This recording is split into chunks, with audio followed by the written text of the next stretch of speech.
की प्रेम से बोलिए, जोर लगा के। इस समय राम कथा चल रही है, प्रेम से बोलिए जय श्री राम।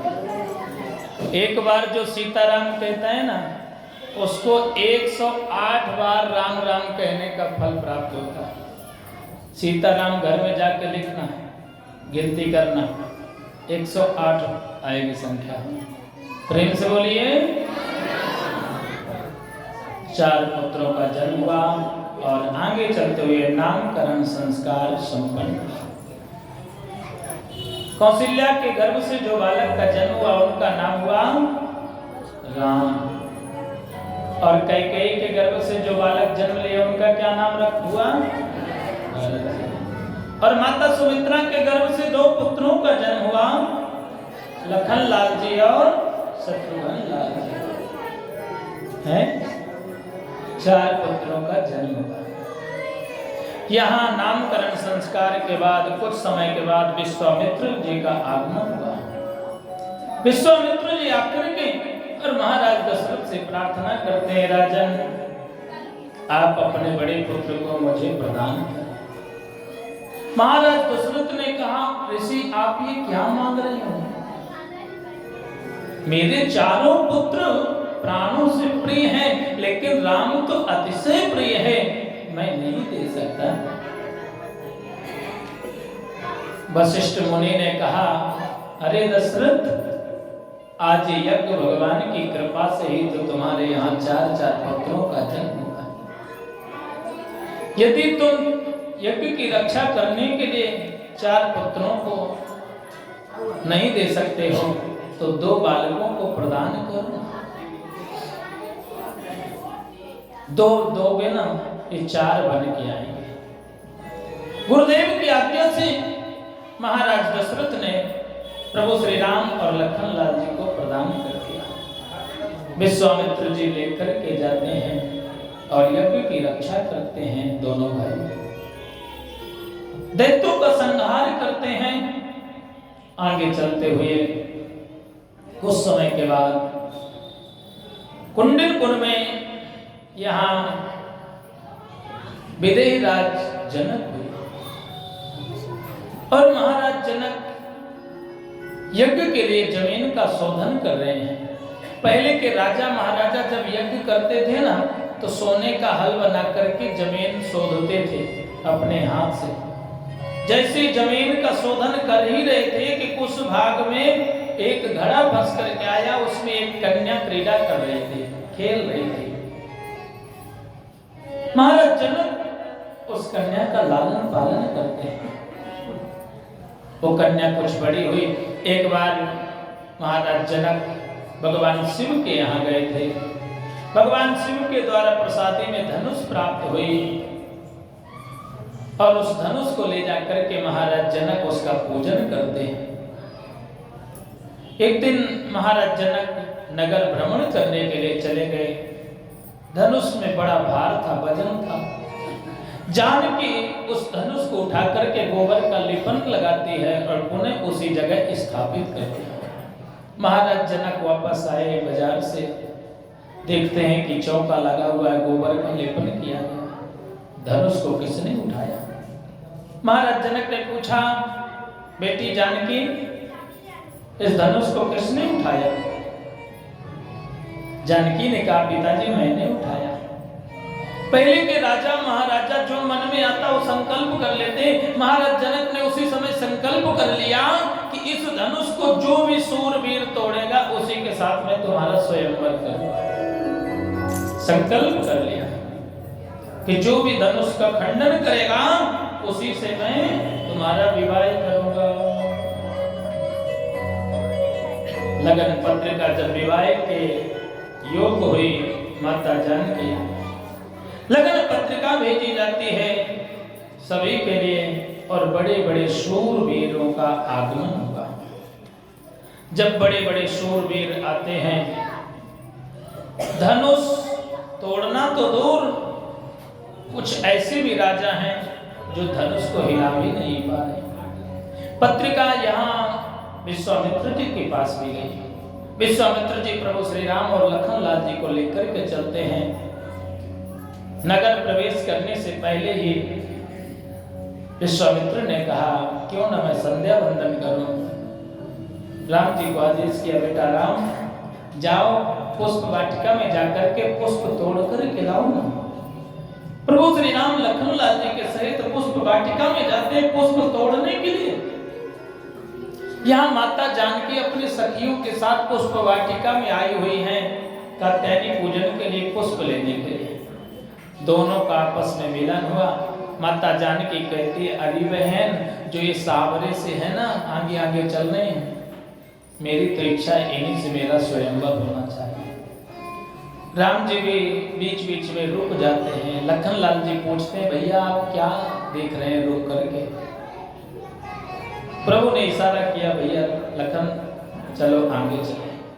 जैसे पुष्प वाटिका से पुष्प तोड़ करके वापस आते हैं, यहाँ राम जी की इच्छा हुई कि मैं जाकर के नगर भ्रमण करके आऊं, देख करके आऊं।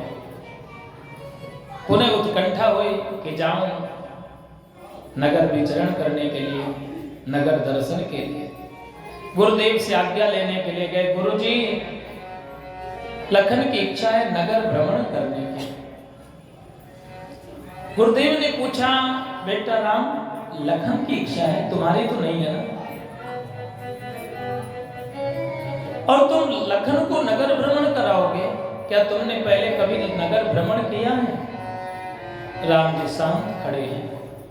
गुरुदेव समझ गए कि लखन का तो बहाना है, राम की खुद की इच्छा है नगर भ्रमण की। आदेश किया, प्रभु श्री राम और लखन लाल जी दोनों चल देते हैं नगर भ्रमण करने के लिए। वहां से वापस आए और विश्वामित्र जी दोनों राजकुमारों को लेकर के महाराज जनक के द्वार पर पहुंचते हैं। सुंदर भव्य स्वागत किया गया। बड़े बड़े सूरवीर राजा आए, धनुष को हिला भी नहीं पा रहे। महाराज जनक को चिंता सताने लगी, क्या मैंने अनर्थ किया? क्या मेरी बेटी जानकी कुंवारी बैठी रहेगी? जब धनुष का खंडन नहीं होगा, मेरे जानकी का विवाह कैसे होगा? चिंता सताने लगी।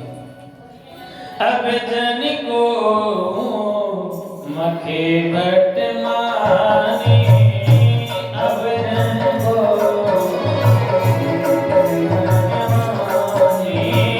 पीर विहीन मही में जानी, पीर मैं जाने तजहूँ आस निज निज गृह जाऊँ, तजहूँ आस निज निज जाऊँ, लिखा न विधि में तेरी गाऊँ, लिखा न विधि में तेरी गाऊँ। महाराज जनक सोचने लगे, क्या मेरे जानकी मेरी बेटी के भाग्य में विवाह नहीं लिखा? क्या कुमारी ही रहेगी? रहा नहीं गया। महाराज जनक खड़े हो गए, आवाज लगाने लगे, हे दीप दीप के राजा गण, हम किसे कहें बलशाली, हमको तो यह विश्वास हुआ पृथ्वी वीरों से खाली है। पहले ख्याल होता तो ऐसी बेबसी नहीं होती, हम करते नहीं प्रतिज्ञा तो ऐसी हंसी नहीं होती। महाराज जनक कहने लगे, मुझे नहीं पता था कि ये पृथ्वी वीरों से विहीन है। नहीं, मैं ऐसा संकल्प नहीं करता। लखन लाल जी से सुना नहीं गया, शेष के अवतार है ना, क्रोध में आकर के खड़े हो गए। लखन लाल जी ने कहा, ये क्या तुमने कहा कि धनुष तोड़ने के लिए वीर नहीं है पृथ्वी पर? ये धनुष पुराना घिसा पिटा तिनके साथ, किस गिनती में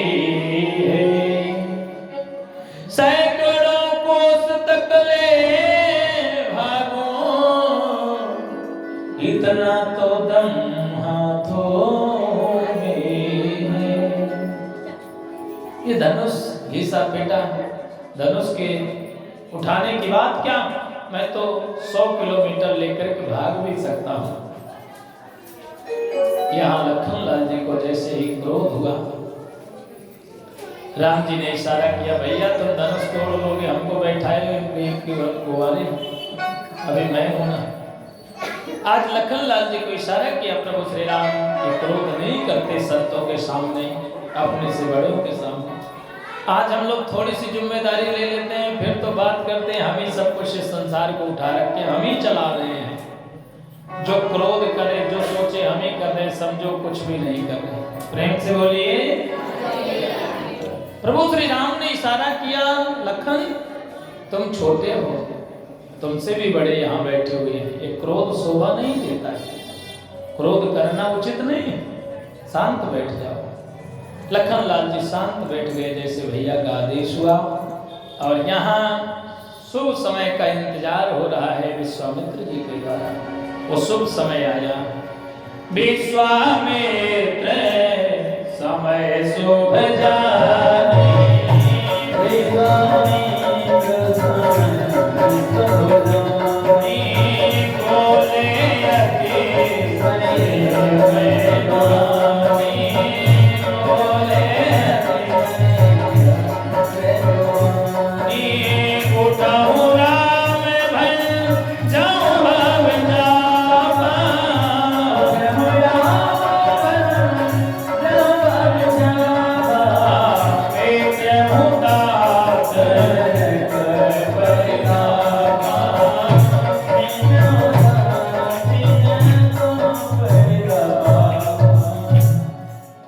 विश्वामित्र जी शुभ समय जान करके इशारा करते हैं, आदेश किया।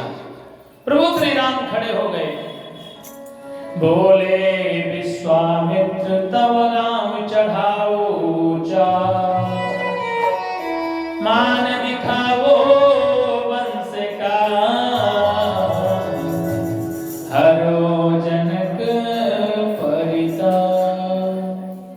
विश्वामित्र का आदेश हुआ, गुरु जी का आदेश मिलते ही प्रभु श्री राम खड़े होकर के मन ही मन गुरु को प्रणाम करते हैं। गुरु ही प्रणाम मन ही मन मेरा, गुरु ही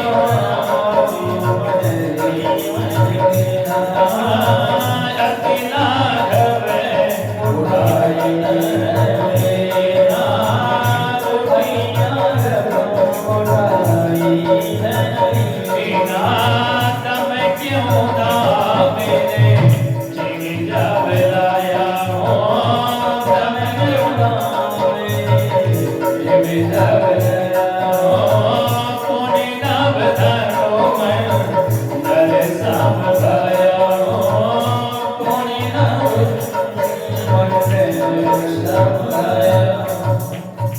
प्रभु श्री राम खड़े होकर के धनुष को एक हाथ से उठा करके तोड़ दिया। जैसे एक आंख बंद करते हैं खोलते हैं इतना समय लगना चाहिए, भगवान ने उस समय में धनुष का खंडन कर दिया। जितना नेत्र बंद करके खोलने का समय लगना चाहिए उतनी समय में धनुष का खंडन हो गया। अब यहाँ माता जानकी जयमाल लेकर के चलना प्रारंभ कर दी। माता जानकी छोटी सी नन्ही सी, प्रभु श्री राम लंबे चौड़े हैं। वो जयमाल धारण कराने के लिए बार बार माता जानकी प्रयास करती है।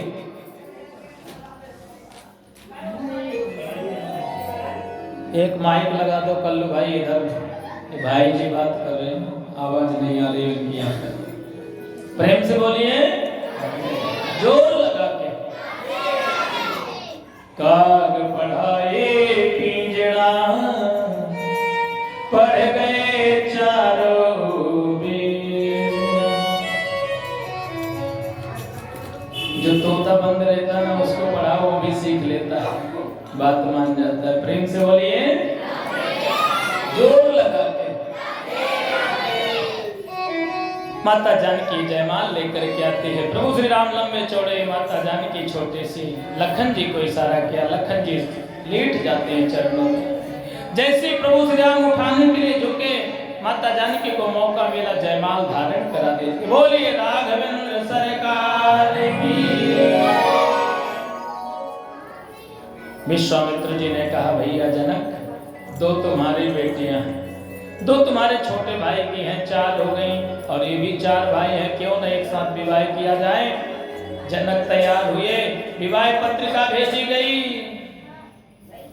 और जैसे पत्रिका भेजी जाती है, लखन लाल जी और प्रभु श्री राम तो वही हैं, भरत और शत्रुघ्न भी दूल्हा बनकर के चलना प्रारंभ किया।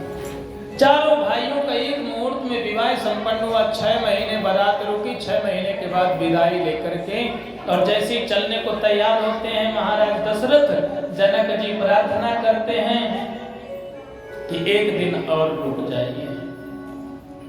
पहले बारात 6 महीने रुकती थी, आज तो 1 घंटे भी नहीं रुकती है। प्रेम से बोलिए। कुछ लोगों की तो बारात ही नहीं जाती, घर में बहू आ जाते हैं। आगे चलते हुए श्री सुखदेव मुनि कहते हैं, राजा परीक्षित, और सही बात है, आजकल बारात बंद हो गई। वैश्य समाज में तो लड़की वाले चले जाते हैं लड़के वाले के पास विवाह करने। धीरे धीरे जो हमारी परंपरा, जो सभ्यता, जो मर्यादा है, वो समाप्त हो गई है।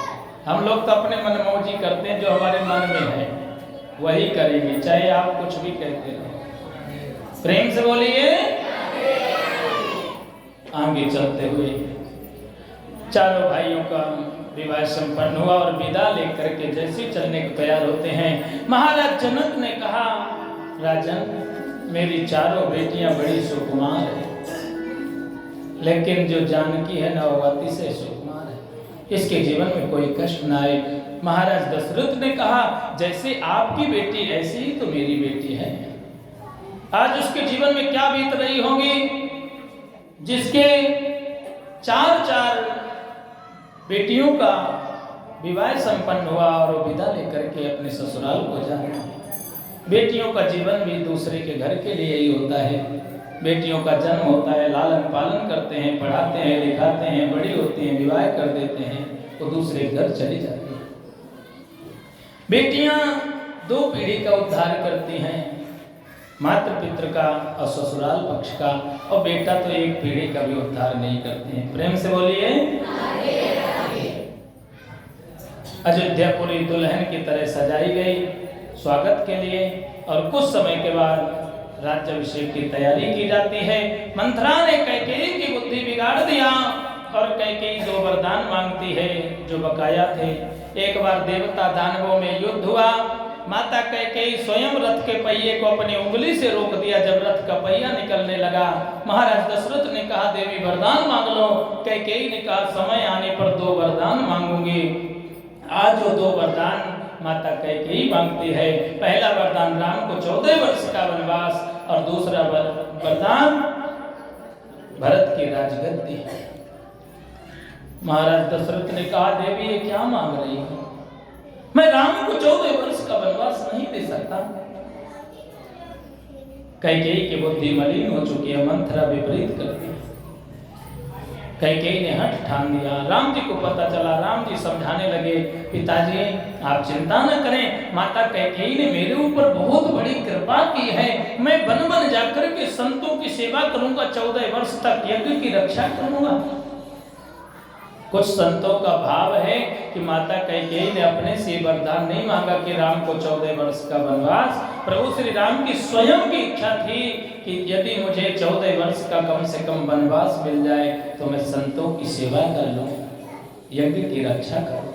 आज जो वरदान मांगती हैं, महाराज दशरथ देने को तैयार नहीं हुए। प्रभु श्री राम चलने को तैयार हुए, माता जानकी तैयार हो गई।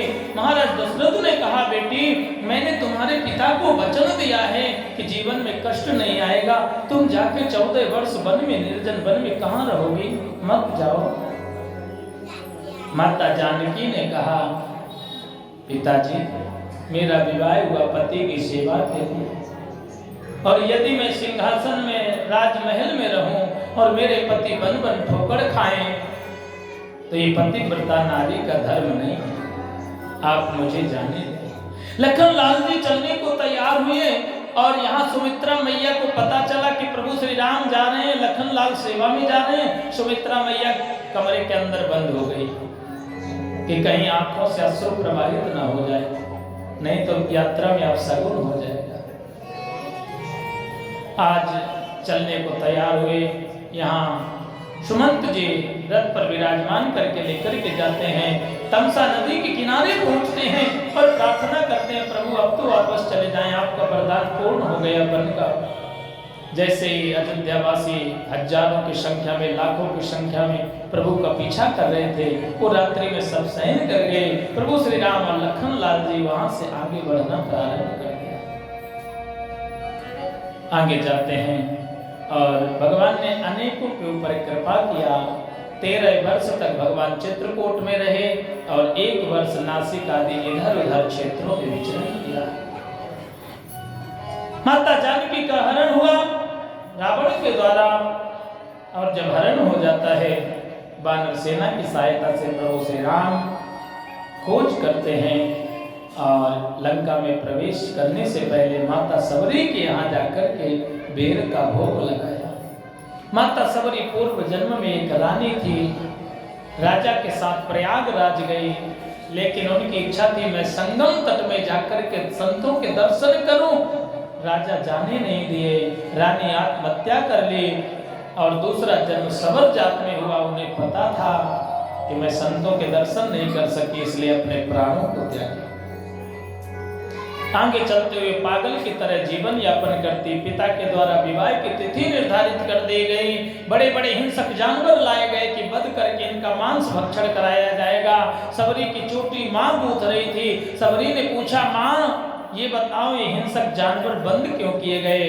मां ने कहा, बेटी आज तेरा विवाह है, इन जीवों का भोज तेरे जो बारात में आएंगे उन्हें कराया जाएगा। सबरी ने कहा, मां छोड़ मैं बाल ना गुथाऊंगी। छुड़ा करके दरवाजा खोल दिया। हिंसक जानवर जंगल की ओर चलने लगे।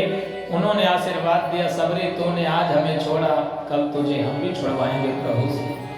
वो पागल की तरह रहने लगी, घर छोड़ दी, मतंग ऋषि की कुटिया में जाकर अर्धरात्रि सेवा करती है। मतंग ऋषि ने कहा ब्रह्मचारी बालकों से कि देखो अर्धरात्रि में कोई युवती आती है और सेवा करके चली जाती है, उसे पकड़ करके मेरे पास लाओ। जैसे ब्रह्मचारी बालक पहरा देते हैं, वो सबरी अर्धरात्रि में आई, सेवा करके जाने लगे। ब्रह्मचारी बालक पकड़ करके गुरुजी के पास ले गए, मतंग ऋषि के पास। गुरुजी ने कहा, बेटी तुम निर्जन वन में रहती हो, यहीं आश्रम में रहो ना, सेवा करो। सबरी ने कहा, मैं एक स्त्री जाति की हूँ और मैं आपके आश्रम में रहूं, आपके जीवन में कलंक लगेगा। मैं किसी संत के जीवन में कलंक लगाना नहीं चाहती। गुरुदेव ने कहा, तू चिंता मत कर, मेरी तू बेटी है ना, बेटी के समान मैं तुझे धर्म की बेटी मान रहा हूँ। सबरी गुरुदेव की सेवा में लग गई। कुछ समय के बाद गुरुजी ने कहा, बेटी अब मैं जा रहा हूँ। सबरी ने पूछा, आप कहाँ जा रहे हैं? गुरुदेव ने कहा, मैं जा रहा हूँ, अब शरीर पूर्ण हो रहा है। सबरी ने कहा, गुरुदेव मैं भी चलूंगी आपके साथ, मैं आपको नहीं छोड़ सकती। गुरुदेव ने कहा, बेटी प्रभु श्री राम यहीं आकर के तुझे भगवान दर्शन देंगे, तू उनका इंतजार करना। सबरी रुक गई। प्रतिदिन रास्ता बहुत बटोर रही है, साफ कर रही है, बेर चुन चुन करके ला रही है भगवान के लिए। आज जैसे खोज करने के लिए जाते हैं, सबरी इंतजार कर रही है, क्या प्रभु श्री राम मेरे ऊपर कृपा नहीं करेंगे? नेत्र बंद कर लिए, मैं इतनी अभागिन, इतनी अधम, मेरी कुटिया में भगवान कभी नहीं आ सकते। जैसे नेत्र बंद के एक कौवा उड़ता हुआ आया, झोपड़ी में बैठ गया। सबरी उस कौवे के माध्यम से पूछती है, बोल बोल कागा मेरे राम कब आएंगे? आए नहीं राम क्यों लगाई काहे देर? वो सबरी बार बार कौवे से पूछती है। प्रभु श्री राम माता सबरी की कुटिया में प्रवेश कर गए। माता सबरी बेर चुग चुग करके थोड़ा ग्रहण करती है, स्वाद लेकर के, खट्टा तो नहीं है, प्रभु श्री राम को देती है। प्रभु श्री राम एक बेर सबरी का जूठन लेके लखन लाल जी को दिया। लखन लाल जी ने सोचा, भैया तो जूठी बेर खा रहे हैं और मुझे भी ग्रहण कराना चाहते हैं। लखन लाल जी सुमेरु पर्वत में डाल दिया। आगे चल के वही संजीवनी बूटी आएगी, लक्ष्मण शक्ति लगेगी और वही बेर संजीवनी बूटी बन करके लखन लाल जी को दवा के रूप में प्राप्त हुई। लंका में प्रवेश करते हैं और लंका में प्रवेश करने के बाद यहाँ रावण पर विजय प्राप्त किया और माता जानकी को लेकर के आए। राम कथा को यहीं पर विश्राम, समय का अभाव है और ये चल रही है भागवत की कथा। राम कथा तो वर्ष भर में भी पूर्ण नहीं होगी। प्रेम से बोलिए। आगे चलते हुए आइए चंद्रवंश में प्रवेश करते हैं। नारायण, नारायण के ब्रह्मा, ब्रह्मा के अत्रि, अत्रि के चंद्रमा, चंद्रमा के बुध और बुध के पुरुरवा हुए। इसी वंश में गादी हुई और एक चंद्रवंशी थे। गादी की पुत्री सत्यवती और सत्यवती का विवाह ऋचिक मुनि के साथ हुआ। इनके यहाँ एक पुत्र का जन्म हुआ जिनका नाम हुआ जमदग्नि। जमदग्नि का विवाह हुआ। इनकी पत्नी का नाम था रेणुका और ये पतिव्रता धर्म का पालन करती, प्रतिदिन गंगा स्नान करने जाते हैं, अपने आंचल में जल लेकर के आते। एक दिन पतिव्रता धर्म नष्ट हो गया, आंचल में जल नहीं आया, पति से झूठ बोल दिया और जैसे ही झूठ बोला जमदग्नि ऋषि ध्यान लगा करके देखते हैं कि आज पतिव्रता धर्म नष्ट हो गया। परशुराम को आदेश किया। परशुराम भगवान के अवतार हैं, बोलिए परशुराम भगवान की। परशुराम जी को आदेश किया फरसा उठाओ और अपने माँ का वध कर दो। परशुराम जी फरसा उठा करके अपने माँ के शरीर के 2 टुकड़े कर दिए। परशुराम जी जानते हैं कि मेरे पिता साधारण नहीं है। पिता ने कहा बेटा वरदान मांगो। परशुराम जी ने कहा पिताजी यदि वरदान देना चाहते हैं तो एक ही वरदान दीजिए। मैंने अपने जीवन में बहुत बड़ा अपराध किया, आपके कहने से मैंने अपने माँ का वध किया। संसार पुत्र के जीवन में कलंक लगाएगा। मेरी माँ चेतनावस्था में आ जाए, जीवित हो जाए और मेरी माँ को पता न चले कि बेटा के द्वारा वध किया गया। जमदग्नि ऋषि अपने तप बल के द्वारा रेणुका को जीवित करते हैं। परशुराम का वरदान जो दिया वो पूर्ण हुआ। प्रेम से बोलिए। एक बार सहस्त्रबाहु अर्जुन जमदग्नि ऋषि का वध कर दिया, सिर ले गया। रेणुका आवाज लगाती है कहाँ हो परशुराम। परशुराम जी आकर के और क्षत्रियों से युद्ध करते हैं। 21 बार पृथ्वी को क्षत्रियों से विहीन किया। प्रेम से बोलिए। आगे चलते हुए इसी वंश में यतिर, ययाति, वियाति, संयाति, क्रतु, नहुस आदि 6 पुत्रों का जन्म हुआ। यतिर, ययाति, संयाति, रायति, वियति, कृति, षड्वेदहु सस्याम इंद्रियाणि वदेहिन। 6 पुत्र जन्म लिए और आगे चल के इसी वंश में ययाति का विवाह हुआ देवयानी के साथ। देवयानी जो है ब्राह्मण की कन्या है। ययाति जो है क्षत्रिय है। शास्त्र कहता है ब्राह्मण क्षत्रिय की कन्या से विवाह कर सकता है, लेकिन क्षत्रिय ब्राह्मण की कन्या से विवाह करने का अधिकारी नहीं है। उसे गौ हत्या के समान पाप लगता है। देवयानी को श्राप था। देवयानी शुक्राचार्य की बेटी थी। कच्छ मृत संजीवनी विद्या ध्यान करने के लिए गए शुक्राचार्य जी के पास। देवयानी ने सोचा कच्छ के साथ मेरा विवाह हो। विवाह की इच्छा प्रकट किया। कच्छ ने कहा तुम मेरी गुरु पुत्री हो, मैं तुमसे कैसे विवाह करूं। देवयानी ने श्राप दे दिया, जाओ जो मेरे पिता से तुम विद्या प्राप्त किए वो निष्फल हो जाए।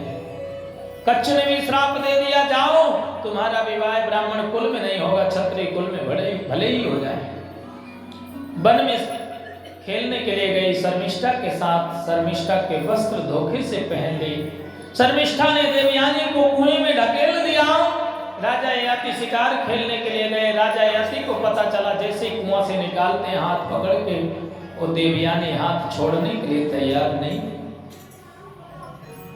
राजा ययाति ने कहा मैं क्षत्रिय हूं, आप ब्राह्मण कन्या हैं, मैं आपसे विवाह नहीं करूंगा। देवयानी ने कहा मुझे श्राप लगा हुआ है, मेरा विवाह ब्राह्मण कुल में नहीं हो सकता, आप मेरे से विवाह करें। और ययाति का विवाह देवयानी से संपन्न हुआ। इसी वंश में पुरु हुए और इनके वंश में दुष्यंत हुए। दुष्यंत के वंश में ही भरत हुए। वही भरत जो शेर के साथ क्रीड़ा करते हैं, इतने निडर हैं। हमारे भारत में इस भूमि में 3 भरत हुए, दशरथ नंदन भरत, ऋषभ नंदन भरत, दुष्यंत नंदन भरत। इसीलिए इस देश का नाम है भारतवर्ष। ये भारतवर्ष जो है ना, स्वर्ग देश है, क्योंकि जितने भी देवी देवताओं का अवतार हुआ इस भारत भूमि में ही हुआ है, विदेशों में नहीं। हम लोग विदेश की यात्रा करते हैं, विदेश की प्रशंसा करने लगते हैं, अपने देश की निंदा करते हैं, वो नमक हराम कहे गए हैं। प्रेम से बोलिए, जिसका खाए उसका न बजाए, दूसरा का गुणगान करे वो देशद्रोही, उसका तो मुंह देखना पाप है। आगे चलते हुए श्री सुखदेव मुनि कहते, राजा परीक्षित, इसी वंश में रंतिदेव हुए और राजा रंतिदेव के राज्य में अकाल पड़ा। भगवान परीक्षा लेने के लिए आए, भोजन की लास्ट की थाली थी, राजा रंतिदेव ने उस थाली को भी प्रदान कर दिया। ये आदि के यदु, यदु के देवमेड़, अर्जन पर्जन, अर्जन के 9 नंद, नंद बाबा आदि, और पर्जन के उग्रसेन, सूरसेन। यहाँ उग्रसेन की पत्नी जो है वो गर्भ धारण करती है। जब गर्भ धारण करती है, उग्रसेन ब्राह्मणों के पास गए, ज्योतिषी ब्राह्मणों से पूछने लगे, आप ये बताएं, जो हमारी पत्नी गर्भ धारण की हुई है, उसके गर्भ से जो बालक जन्म लेगा वो कैसा होगा? ब्राह्मणों ने कहा, जो पुत्र जन्म लेगा ना वो महादुष्ट होगा, पापी होगा, उसका पाप तीनों लोक में फैलेगा। उग्रसेन घबरा गए, क्या किया जाए? ब्राह्मणों ने कहा, जैसे जन्म हो पिटारी में बंद करके जमुना जल में डाल देना। पिटारी में बंद करके जमुना जल में डाल दिया गया। यहाँ सूरसेन कुछ दूर पर स्नान कर रहे थे। जब सूरसेन स्नान कर ही रहे थे, वो पिटारी बह रही है, बहती हुई जा रही है। उस पिटारी को उठा करके देखते हैं, उसमें एक मानव जाति का जीवित बालक क्रीड़ा कर रहा है। सूरसेन उस बालक को लेकर के और उसका लालन पालन करते हैं, वो बड़ा हुआ। एक दिन नारद जी का आगमन हुआ। नारद जी ने कहा, बेटा कंस, तुम्हारे माता पिता कौन है? तुम्हारे पिता का नाम क्या है? कंस ने कहा, मेरे पिता का नाम है सूरसेन।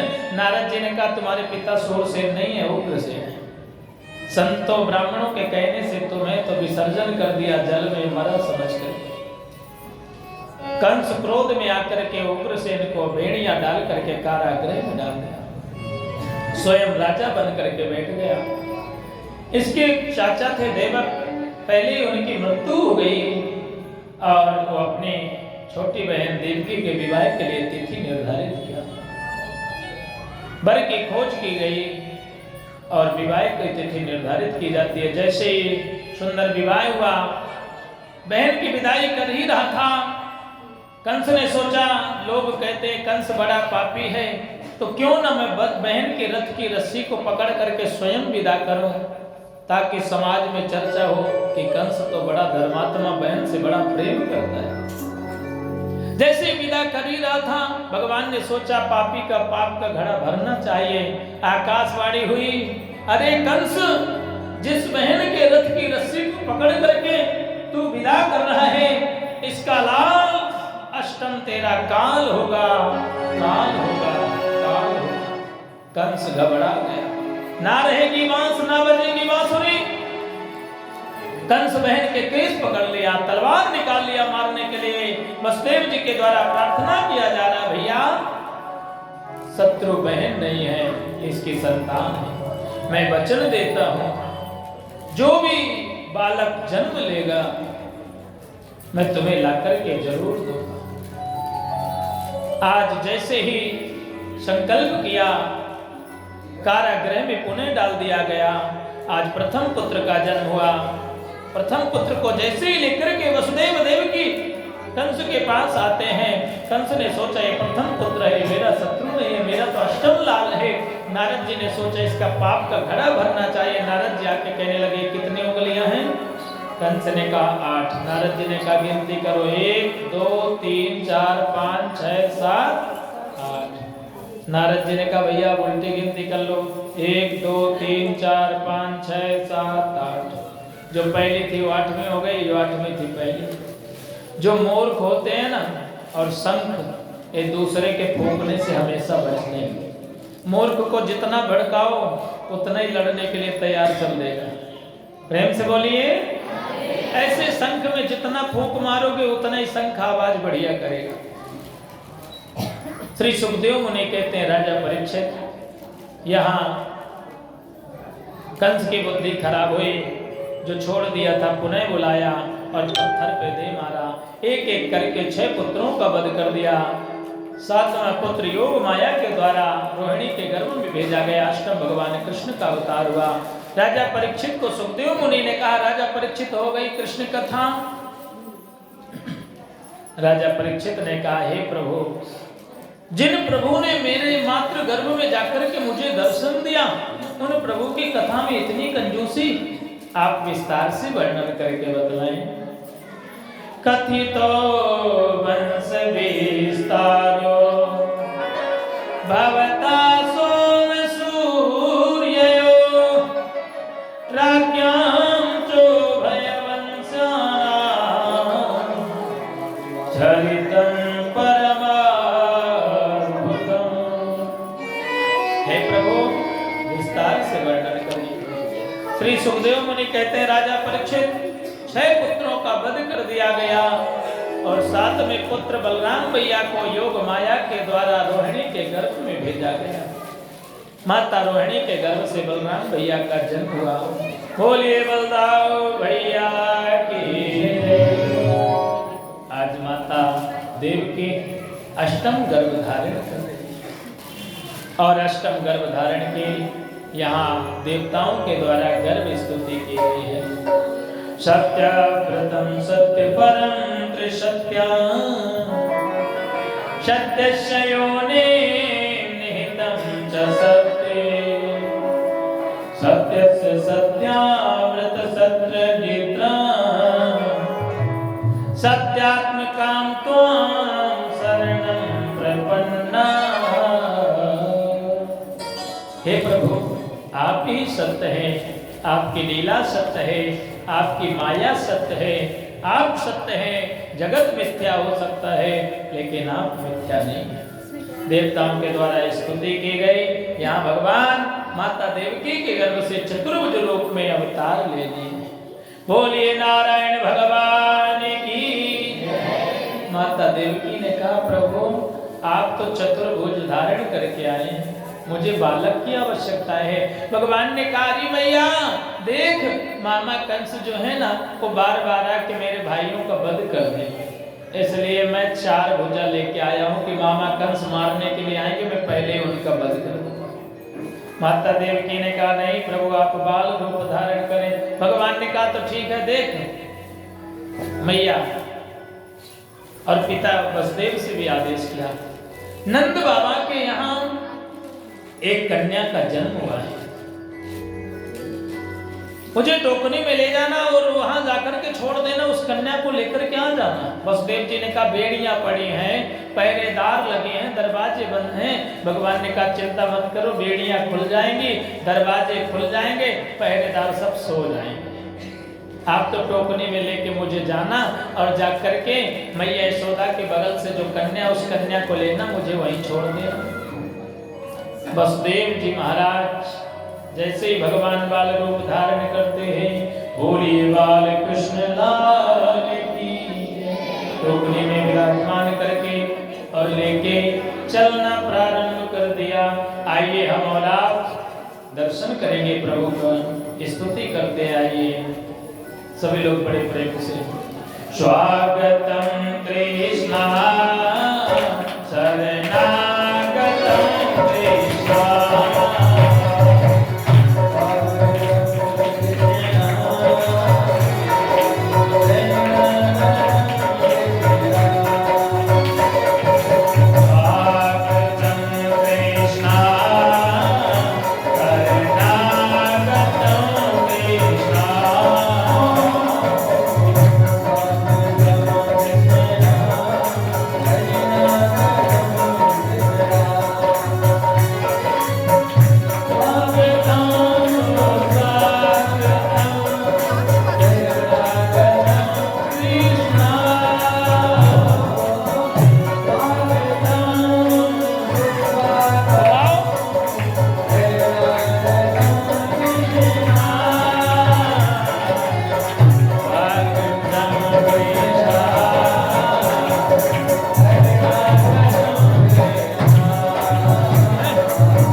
है क्या?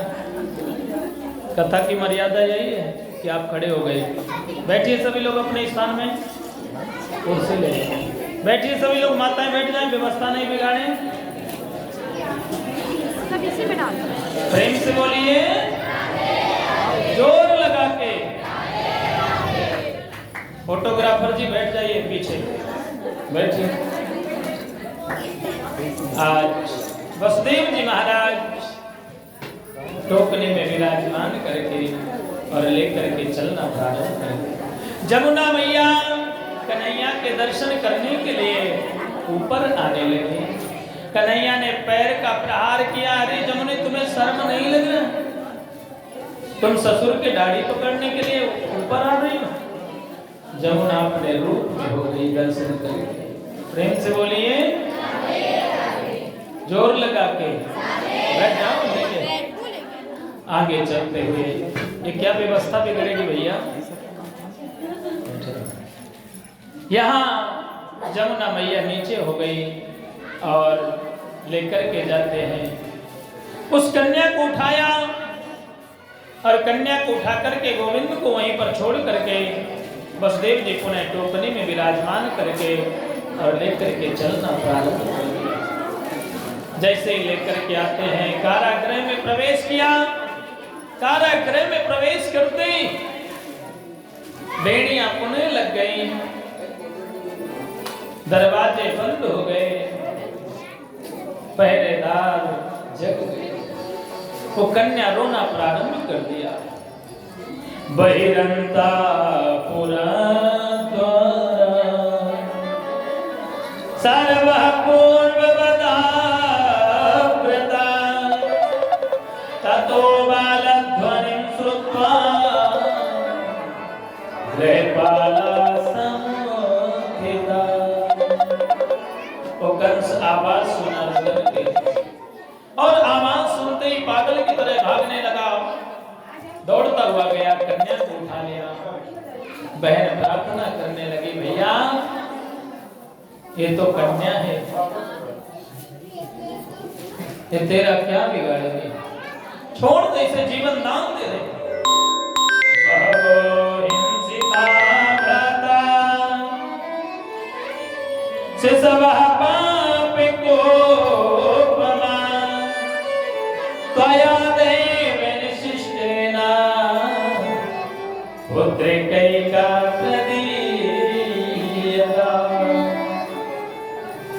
अरे भैया, तूने तो अनेक बालकों का वध कर दिया, ये कन्या है, ये तेरा क्या बिगाड़ेगी? छोड़ दे। कंस ने कहा, इसे मैं छोड़ दूं, इसकी जो संतान होगी वो शत्रु हो सकती है, मैं नहीं छोड़। जैसे मारने के लिए उठाया, वो कन्या योग माया बन करके आकाश में उड़ गई। आकाशवाणी हुई, हिमया हत्या मंदा जाता खलतवांत कृत यत्र क्वावा पूर्व शत्रुर्मा हिंसे कृपणान व्रता। अरे दुष्ट, तू मारने के लिए मुझे प्रयास किया। तुझे पता होना चाहिए तेरा शत्रु वो ब्रज में जन्म ले चुका है। कंस पूछता वो कैसा है? योग माया ने कहा, चिंता मत कर, पता चल जाएगा, वो काला काला मुरली वाला ही है। वो आकाशवाणी योग माया बन के और आकाश में उड़ गई और विंध्याचल पर्वत पे आकर के विराजमान हो गई विंध्यवासिनी के नाम से। बोलिए विंध्याचल मैया की जय। प्रेम से बोलिए। आगे चलते हुए, ये तो हुई मथुरा की बात। अब चलिए हम लोग गोकुल की ओर चलते हैं। क्यों वसुदेव जी चलें? अब ये वसुदेव जी नंद जी बन जाए और नंद रानी खड़ी है। प्रेम से बोलिए,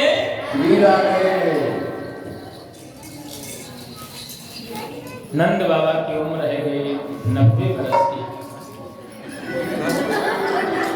और मैया यशोदा की उम्र है गई 85 वर्ष की। कितनी उम्र है इनकी? नंद बाबा की 90 वर्ष की और मैया यशोदा 85 की है। ये तो भगवान के प्रभाव से जवान हो गए। प्रेम से बोलिए, जोर लगा के। कोई संतान नहीं है। आज मैया यशोदा के यहाँ ब्राह्मणों का आगमन हुआ और ब्राह्मणों का जैसे ही आगमन हुआ मैया यशोदा जाके चरण वंदन करने लगी। ब्राह्मणों के मुख से निकला पुत्रवती भव। अरे मैया तेरे घर लाला को जन्म हो। मैया कहने लगी ये पंडित पागल तो नहीं हो गए, बुढ़ापे में बेटा जन्म लेगा। ब्राह्मणों ने कहा अरे मैया हम ब्राह्मणन को आशीर्वाद होगा तो तेरे यहाँ बुढ़ापे में ही लाला को जन्म होगा, तो चिंता मत कर।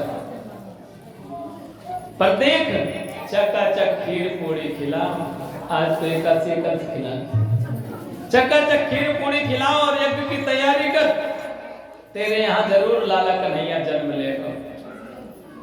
प्रेम से बोलिए। अब यहाँ मैया यशोदा ब्राह्मणन की सेवा में लग गई और यज्ञ भगवान की कृपा से मैया यशोदा गर्भ धारण कर ली। और हमारे भागवत जी की कृपा से हमें विश्वास है कि जल्दी विनीत भाई के यहाँ भी बाल गोपाल का जन्म होगा। प्रेम से बोलिए। भागवत भगवान कल्प वृक्ष हैं, जरूर कृपा करते हैं। भाव होना चाहिए, तो भाव तो है ये। पूरे परिवार में ठाकुर जी की सुंदर सेवा होती है और कथा भागवत से प्रेम है, ठाकुर जी से प्रेम है, संतों से प्रेम, ब्राह्मणों से प्रेम, तो भगवान जरूर कृपा करेंगे। कभी विलंब में करते हैं, कभी जल्दी कर देते हैं, करते जरूर हैं। यहाँ ब्राह्मणों के आशीर्वाद से यज्ञ भगवान की कृपा से मैया यशोदा गर्भ धारण की। समय आने पे मैया यशोदा के गर्भ से लाला कन्हैया को जन्म भयो।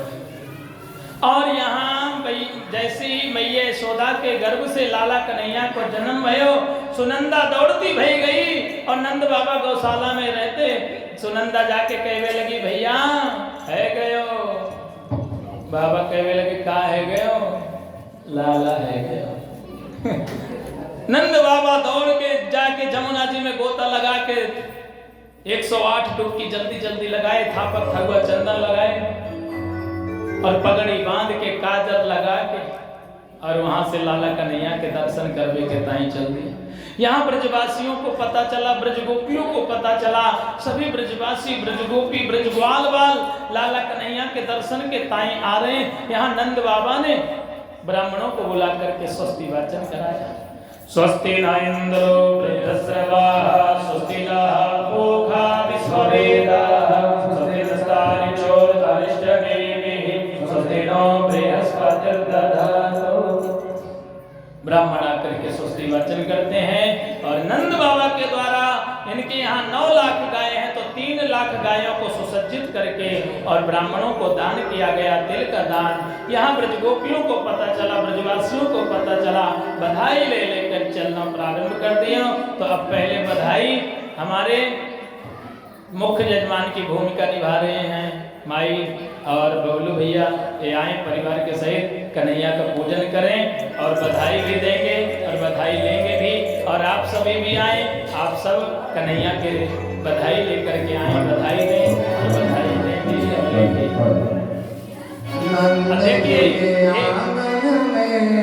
बज